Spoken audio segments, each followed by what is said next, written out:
Welcome everyone to Jaydon's Jam. I'm your host Jaydon Goss, and today I'm going to be talking about House of the Dragon, Episode 5, We Light the Way. Man, this show just continues to be awesome for me. I know I'm a little biased because I love this world. You know, it's my favorite franchise out of anything. But seriously, guys, this show just continues to be awesome. And yeah, it is a lot of just talking. You know, there hasn't been a ton of action in the sense of fights and wars and battles and all that. And I know that that's a problem for a lot of people. I'm noticing a lot of people, it's considered a slow show. But for me, that's how this that's how Game of Thrones was. You know, you look at the first season of Game of Thrones, and yeah, there was some fighting, but for the most part, it was a lot of just character interactions and, delving deep into characters, seeing how certain people interact with other characters, whatever. You know, they didn't even have a budget to do a big battle until season 2. And, the first battle we really saw was Battle of Blackwater Bay or whatever. And yeah, this show has only really had the stepstones, and I get that. But for me, that's not a problem. You know, I love how just drama filled this show has been. The show has been so singularly focused on the throne, on the politics of this world. And I just love that. That is my favorite part of this universe. It's always been the politics of King's Landing. You know, when I think about reading the books, the first book, my favorite storyline is Ned's storyline, and that's at King's Landing. Then we move to the second book and second season too. This applies. Tyrion and King's Landing is Hand of the King in Tywin's stead. You know, season 3, it's still Tyrion and all the stuff that's happening with Joffrey and Sansa. I mean, this world, the best stuff has always been the King's Landing stuff, and this just continues to show that this show. I don't know. I really love that about this show. Just the politics are so well done. The writing is so great. Like, these characters feel like, I've said this before, but they feel like historical figures, where nobody's perfect. People do bad things, people do good things, that's more real to life. And this show just works so well on all cylinders. And I guess let's just focus on Allison for a second. I love like all the Allison moments in this episode. There's the obvious one at the wedding, which I'll get to in a little bit, but I want to start with her scene with Lares Strong, otherwise known as, his nickname is Clubfoot, which you can tell from just the way he walks. He walks on a cane. And this was such a great episode for Clubfoot. You get rid of one snake in King's Landing and another one just props up. That's just how this world works with the politics. And I just love that scene. Her acting, so much of her acting this episode is all facial acting. She's so good at portraying the disgust that she feels, that she starts to feel for Rhaenyra, the disgust on her face when Kristen Cole admits the truth to her that, he slept with Rhaenyra. He broke his vows for her. And it's a similar thing with uh, Lara Strong, where she's basically like, get to the point. What are we talking about here? Because he comes in all mysterious. He's using flowery words. He's dancing around the subject, and I like that. She kind of pulls him out, and a lot of it is just she has such such great reaction uh, acting ability. I don't know how to put it, but she just and that was just a great opening. I love like so many of so many great scenes have taken place in the Godswood, and this was just another one. It was a great introduction really to Larry Strong, because really the only other time we've seen him so far is in the Hunt episode when he joins the women when they're all gossiping about stuff. And yeah, he just drops that bomb and he basically kicks off everything.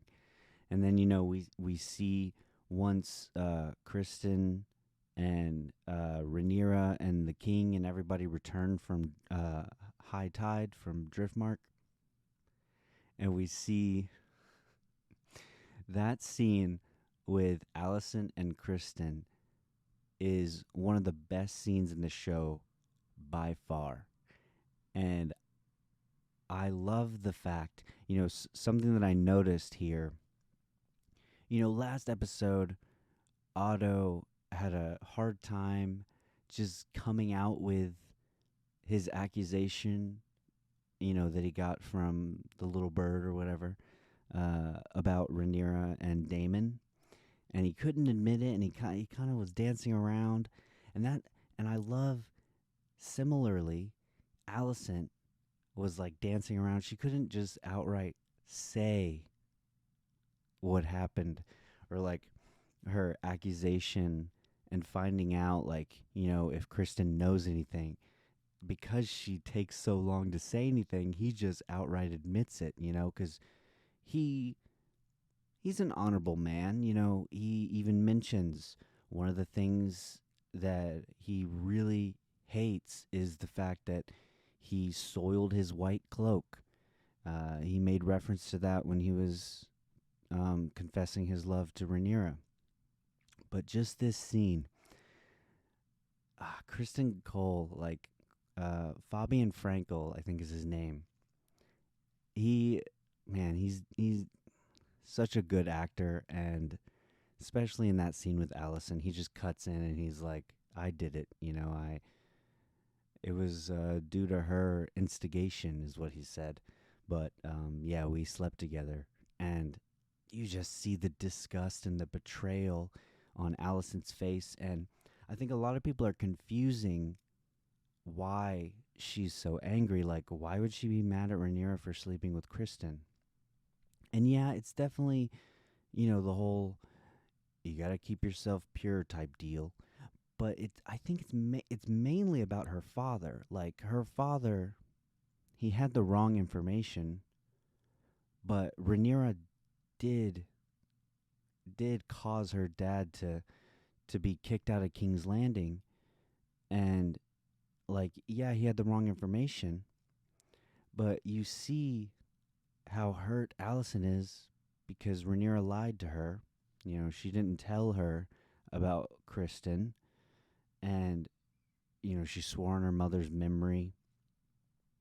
And I think Allison's also upset because she believed Rhaenyra, and Otto even brings it up to her when he's leaving King's Landing.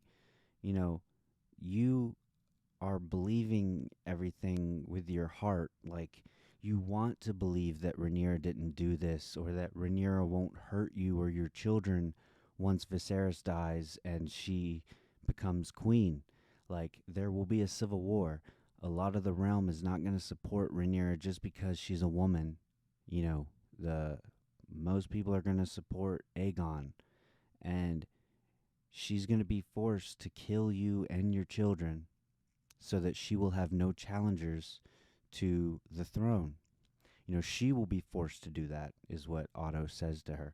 And I'd love to believe that Rhaenyra wouldn't do something like that, but the throne has been known to corrupt people. It's been known to change people, and Otto's not completely wrong about it. Yes, he is causing a lot of paranoia. He pushed Alicent to comfort the king, obviously. It's just a gross decision, really. You know, but he wants that political power. But he is telling her the truth. And I just, so much about Alicent this episode. I just really just enjoy her character. And I think they've done such a good job setting her up. You know, you really should consider these first 5 episodes as just a really long prologue. It's setting up all the backstory for when the war starts, and it's all important stuff. And I'm glad they've done it this way. It next episode might be an issue for some people. They this is minor spoiler, but they're gonna skip 10 years, and it'll be different actors playing Laenor, Lena, uh, Rhaenyra, and Alicent. It'll be older actors, and it'll be 10 years ahead. But I think all of these events were very important to set the stage for people's relationships and why people feel the way about certain people. But anyways, yeah, I just really like that scene with Otto, and again, Reese Ifans kills it as Otto. He's so good, and in the behind the scenes at the end of the episode, he talked about that scene, being Otto, and he said, the one thing that he was saying without saying it was, I love you and I want you to just be safe. And yeah, I think in his own twisted way, he was saying that to her.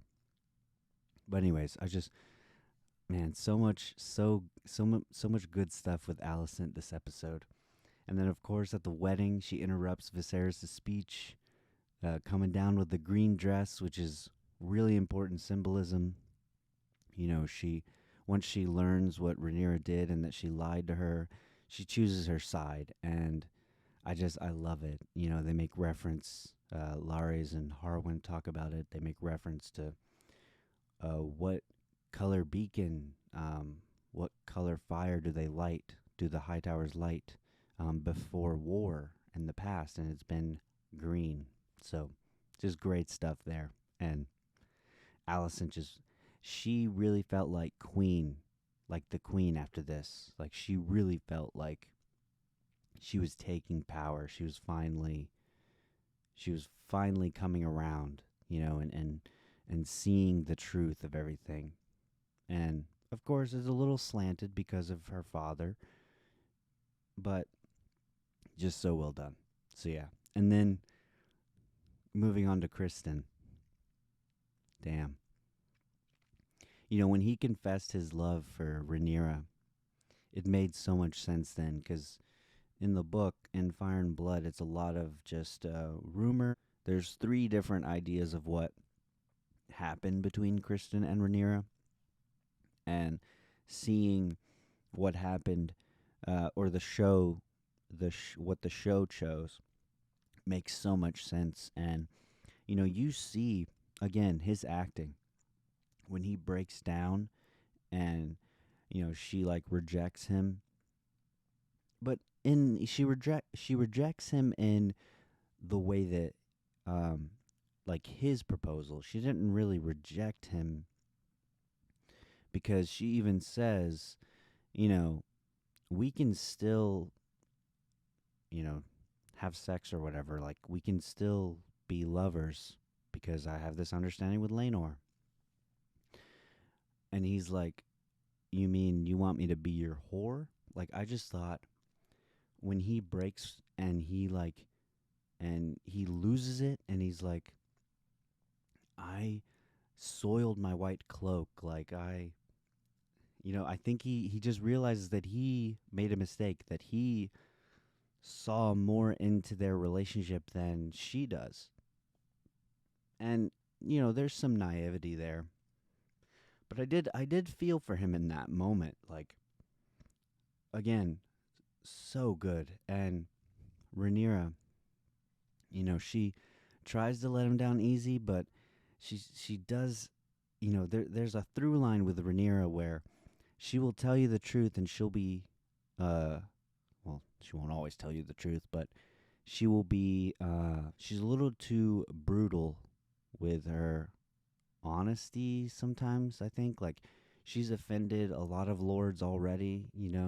She's ruined a lot of probably future relationships with some lords because of the way she's treated some people. And you see it here with how she opens talking to, letting him down.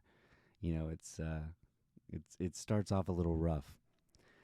And it was interesting cuz I definitely think that she was about to tell Kristen the truth about Aegon's prophecy and all that stuff. Like I really do feel like she was about to reveal it because she trusted him.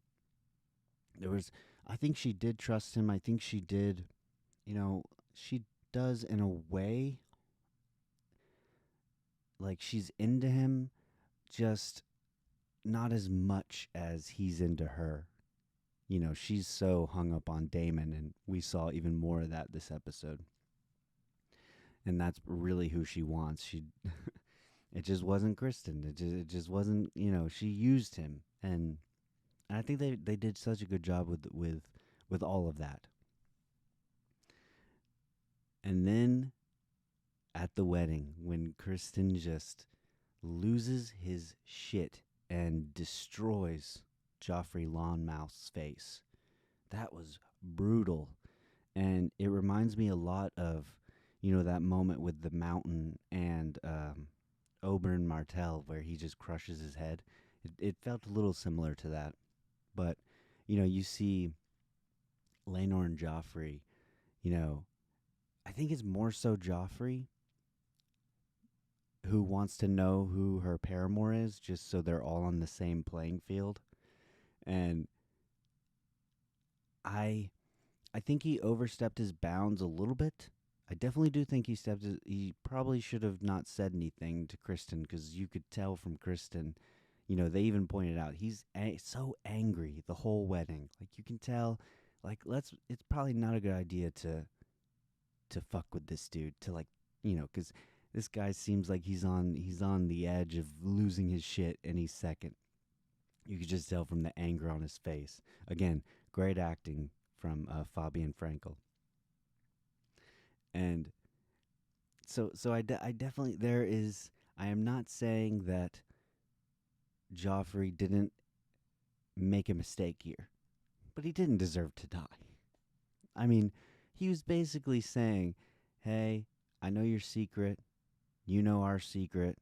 Now we're all in the same team here. We all want to protect each other, and that's important. So, let's basically protect each other." But then I don't know if you guys noticed this, but Joffrey does grab his ass, or he pats him on the ass as he's walking away. And I think that just like that whole interaction is what set Kristen off. Now obviously we don't see how the confrontation starts. You know, it's all I like that they kept it similar to like how the audience were feeling the same way that Viserys was, where Viserys didn't see how it started, and I like that. The way they shot that, like the way they chose to show, like the audience doesn't even know how it started. I mean, we can extrapolate, we can think of different ways, however it started, but Kristen just fucking destroys Joffrey, and I felt, you know, I lost sympathy for Kristen in that moment, obviously, because he's murdering someone, an innocent person. Whether he antagonized him or not, he didn't deserve to fucking die. And Kristen just had all that anger and pent up frustration. He just took it out on Joffrey, and it was just, you saw some true colors coming out of Kristen Cole. And this is basically the moment that I was waiting for everybody to see. It happens a little different in the books. It happens at a tourney in the books. It's a little different. They changed some stuff, which is fine. I'm loving it so far. But yeah, so that whole thing. And by the way, can I just say I really liked Lenore and Joffrey. I like their relationship that they set up at the beginning of the episode. You know, by the way, wherever they shot all the drift mark scenes, chef's kiss. I mean, just absolutely beautiful. Like the cinematography, just how the beach looked. I'll get into the Vale, but the Vale too, Runestone, like right outside Runestone, also just beautiful mountain countryside. Fucking gorgeous cinematography in this episode with outside shots, and I loved all the cinematography, and I liked the idea that they were sitting together in the tall grass. Like I don't know, I like the way they shot all of this. But they set up Joffrey and Lenore. Wanted to know who is Rhaenyra's paramour, and I like that they set that up, and they showed throughout the party. The whole time Joffrey was just staring, just staring at Kristen. And he figured it out. I like that. I liked his character. A little bit of a shit stir. Maybe went a little too far or flew too close to the sun this episode. But hey, that's what happens in this world. Sometimes they will set up a character and kill them in the same episode. Speaking of which, moving to Damon and the Bronze Bitch, or Rhea Royce, as her actual name is. Can I just say, I loved how they characterized her. She was a hunter. She seemed like a competent warrior, like she was gonna like a good hunter. They say she's a good hunter. And again, cinematography of her riding the horse down the mountainside, and just it was so gorgeous. And I loved the costuming, like she was like the leather, whatever she was wearing, like and there's a little bit of like a armor component to it. I don't know how to describe it. I liked what she was wearing. She immediately was set up to be, like a Lyanna Mormont type from like Game of Thrones. Um, the bear's niece, I think it was, if I remember correctly. Uh, yeah, and then we get there and we see Damon. Now, I had watched the preview, and me and my wife have paused it a lot, and we noticed that Rhea had fallen, or someone was falling backwards, and you could see, if you paused it at the right moment, the preview of this episode, you could see that there's a person standing in front, and then they showed the hood. So we had figured out together that Damon was most likely going to kill her. And again, in the books, all it says is that she was riding her horse one day and she fell and broke her neck and crushed her skull. And then, she died a few days later. So it's cool that they thought of an interesting way to do it. Showing Damon fucking kill her, like, and there are moments. I like the through line that they've set up with Damon's character, where sometimes he'll just be completely quiet, and I think that's when he's at his most dangerous. So far, when he's been quiet, has been like, we, they say in the episode that they didn't believe really that he went there to kill her, that he just took an opportune moment he saw an opportunity and jumped at it. I don't know. Why would he have gone there? He wasn't going there to consummate the marriage. It's obvious why he went there. He went there to kill her, to get rid of her, so that he could uh, possibly marry Rhaenyra, or maybe someone else. But just the way they did that, and again, making Damon a lot more villainous, really showing his true colors. Like, he is a bad person. He is a murderer. And the moment where even in her death she was like calling him out, and she finally eggs him on, and he turns around, he gets the stone. You don't need to see it. I'm glad they didn't show it. I didn't really want to see him crush her skull. I like the editing of where instead of showing you, it just cuts to um, uh, cutting off a fish's head, and that's enough. We don't need to see it. But I liked, even in her death, she was still a badass. And would I have liked another scene with her in a previous episode? Maybe, yeah. But if that's all they were gonna do with her character, I don't see the point of giving her some kind of arc or whatever when all they're going to do is kill her when Damon sees her next. So I understand why they didn't have any other scenes with her, but I would have liked something maybe. But I get why they did it. But I would have liked more of a outright explanation for what Damon was doing. That's like my one issue with this episode is just that scene. It's really well filmed, really like heartbreaking and evil and vile, but I feel like we could have, I don't know, done something a little different. But hey, it worked. It served its purpose. And, we even see at the wedding feast, Gerald Royce confront Damon at the dais. And again, Matt Smith is just awesome as this character. He completely dresses this dude down. And again, Damon, not denying anything, but also not confirming anything either. And we've seen that several times now, him doing that when he's talking to someone. But he completely destroys this man and even says, hey, I guess I get Runestone, right? I'm going to come and talk to, I think he said Lady Jane, but I'm not positive about that. I should have made a note of who runs the Veil now. But yeah, like just Damon being a complete asshole. But I can't help but just want to see every single moment of screen time this dude has, because he's just got so much charisma, and God, he's so good as this character. He's one of the best characters on this show.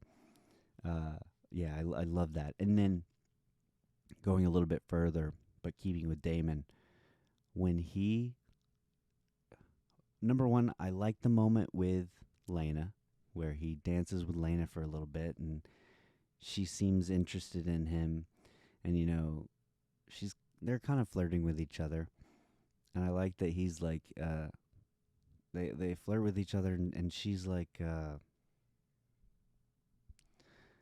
or no, he's like, yeah, you don't know me though, so you probably should be a little cautious, basically, is what he says to her, like, to paraphrase. I like that moment. And then he finds Rhaenyra, and I love that, again, since the beginning, they've shown several times that Daemon and Rhaenyra talk in Valyrian a lot of the time. And not a lot of people speak that language, number one. But number two, it's just a through line that I really like. Again, they've shown it several times. It works really well. And in this, she's basically like, all right. She calls him out on his bluff. She's like, all right, if you want me so bad, you can kill the king's guards, take me to Dragonstone and marry me. Because technically, I haven't married Laenor yet. And she basically just calls him out on it. And that's the last we see of Daemon. He kind of like disappears when the scuffle happens. But I like that moment, Rhaenyra is a very strong character. She's not the best politically yet. I think she'll be better as when she's older. She's still making mistakes, and that would be a terrible thing if that happened. Like, I was like, no, don't do it that way. Like, you're gonna start a war. Yeah, it's I like the moment, and there's so much chemistry between the two. And yes, it's gross because it's uncle and niece, but there's a lot of chemistry there still. And they built that up so well, and that's not something that you can always count on. Is chemistry between two actors, but they have a ton of it. And honestly, I also like that Rhaenyra, she speaks to Laenor and she's like, "We'll get married. We'll do this for our father's sake. We didn't choose each other, but you can do your thing and I'll do my thing, and we'll just keep it like that." And it seemed like a great partnership. I think it might be going a little bad next time we see them. I'm very curious to see how Laenor and their relationship is gonna be after this 10-year gap. Because basically Kristen killed Joffrey, and I wonder if she's gonna hold if Laenor is going to hold that against Rhaenyra. So I'm very curious to see how they handle that going forward. But I like their agreement. It's very modern. It's a modern take. I like that. I like their the way they set that up. And moving to Corlys. Oh, Corlys, can I just say Corlys and Rhaenys have the best relationship on this show. Like they have so much chemistry already from just the few scenes we've seen them together. And I think this was their best scene together. Rhaenys tells it straight to Corlys. She's like, "We are putting our son in danger. Like, he's gay. You just don't want to admit it." And once Viserys dies, there's going to be a war. And our son is going to be in danger. Their children or whatever are going to be in danger. And I don't think you're thinking this through. She says, like, "What do you want? Like, power, wealth?" You know, and he's like, "Justice. I want justice." He really holds on to Rhaenys should have been queen. And I agree. She definitely should have. And the only reason she wasn't chosen is because she's a woman. The Maesters had control of that, though, but I won't get into that whole conspiracy. There might be more to that than what is said. But I love that moment at the end of their conversation where Rhaenys is like, "I have moved past that at this point. Like, everybody calls me the queen that never was." And, you can tell that she doesn't like that title and that it bothers her. But I love the way she ends that conversation. She's like, "I've moved past this. Like, can't you? Like, can't you move past this too? Like, obviously, you wanted to be king consort and it just didn't work out. Like, can we, move past this?" And I love Steve Toussaint as Corlys. He is so good. And I love every moment we get of Eve Best. She's so good as Rhaenys. And I love the focus on the Valerians this episode. And I'm excited because the preview shows a lot of Valerians too. So we'll keep seeing them. And I hope they get a bigger role as we continue to move deeper into the season. Because this is where they start to shine. And I love the focus on this side of the family because the Valerians are my favorite house during this era. And so good. So good. So yeah. And then, Corlys talks to Rhaenys and he's like, once you are with a woman, like, that'll fix it or whatever. Like he just won't admit. He doesn't want to admit it. And there are some great moments where when he sees Rhaenyra and Laenor together at the wedding, he like smiles a lot. I don't know. I like a lot of the wedding is just a lot of looks between people. Like there's a lot of just people looking at each other and making faces. And this episode had a ton of that. And yeah, so God, I loved so much of this episode. So much of this episode. This was, I don't know if this is the best episode of the season so far, but it's up there. It is one of the best, and I'm telling you, Ryan Condal and Miguel Sapochnik are just killing it, and all the writers, the directing was great on this episode too. Claire Kleiner, I think is her name, or Kilner, did a fantastic job directing this episode. Again, cinematography so good. acting is just top notch.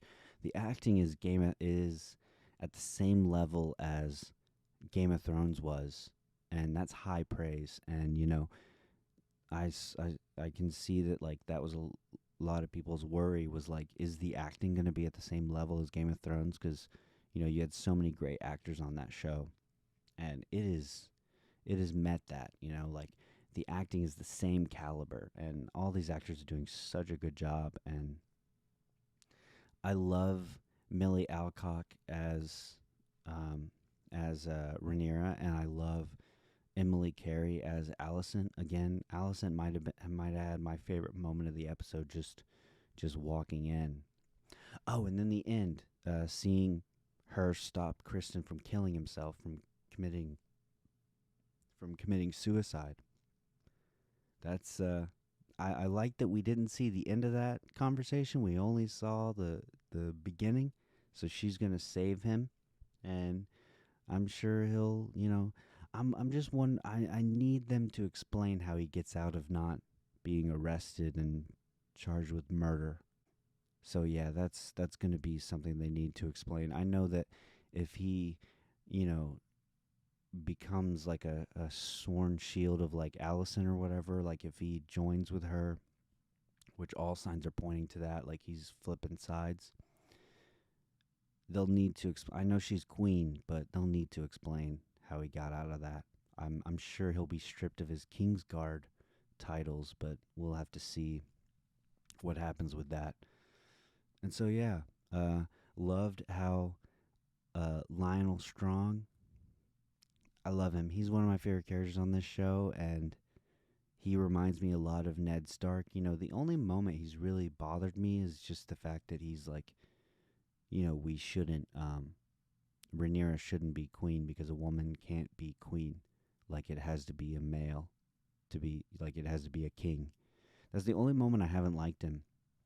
But he's just got that traditional view of patriarchy. Besides that, he has had so many great moments, and I love his counsel. He was a great choice to be Hand of the King because he gave good counsel to Viserys several times over the past few episodes. So he definitely deserved to be Hand. I'm just really liking his chemistry with Paddy Considine as Viserys. Viserys, didn't have like a acting wise didn't have a huge scene this episode. A lot of it was understated. He's doing a good job showing how sick he is. That dude is definitely gonna die soon. Be curious how he survives another 10 years with his time skip. So yeah, we'll see how that works. But yeah, his acting continues to be great.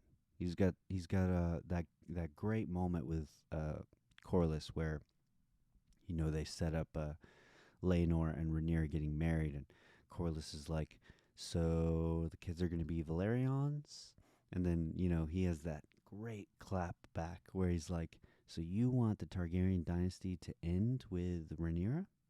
No, whoever is heir and whoever takes the throne will be Targaryen, will be known as Targaryen, but the kids will have Valerian names."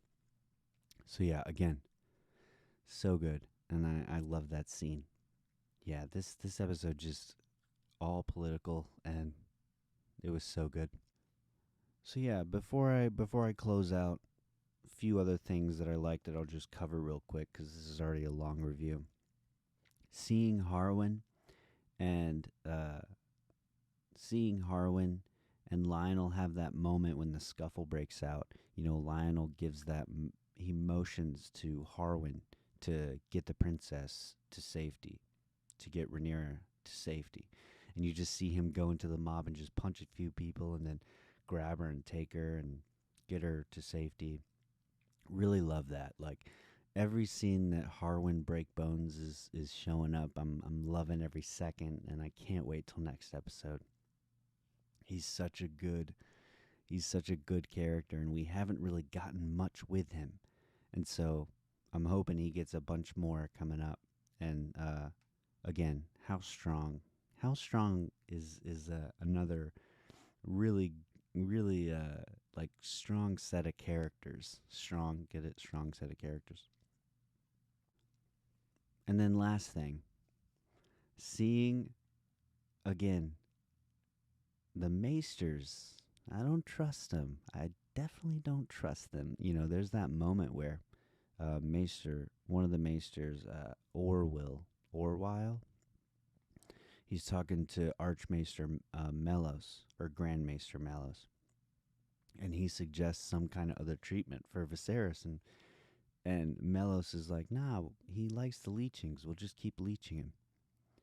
It's shown that there's something going on between the Maesters. Like, I'm convinced that they're doing something to Viserys, that they're like killing him, poisoning him, something. There's something happening there. So I'll be curious to see like what they do more with that. And there's even symbolism at the end of the episode when you see the blood on the floor and you see a rat drinking the blood. The Maesters are called, like usually slanderously, they're called gray rats. So that was some nice symbolism. The rat drinking the blood. Yeah, this show is just fantastic. It's my favorite show on TV, and I can't wait till next episode. That's how it is every week. I'm so glad Game of Thrones is back. This is it's my favorite day of the week now. I can't wait. Every episode has been so good to me. And don't worry. Once the war starts, you guys will get your action. There's going to be a ton of action on this show, but first we got to do all the setup. We got to build to that. We can't just, have action for action's sake. That's lame and boring, to me at least. So, thank you guys for watching. Please like this video, comment, let me know how you feel about this show. I read every comment, and I'll answer you too. If you got a question or you want to talk about it, let's talk about it in the comments. So yeah, like, comment, share. Please subscribe to my YouTube channel. It's growing ever so slowly, and I'd love to have more subscribers. So I'll have reviews for Rings of Power. I'll have reviews for Andor. Andor premieres on Wednesday. I'll have reviews of Andor. I'll continue reviewing She-Hulk, and yeah. So yeah, that's it. Keep your eyes on this channel, and thank you guys for watching. I really appreciate it. See you next time.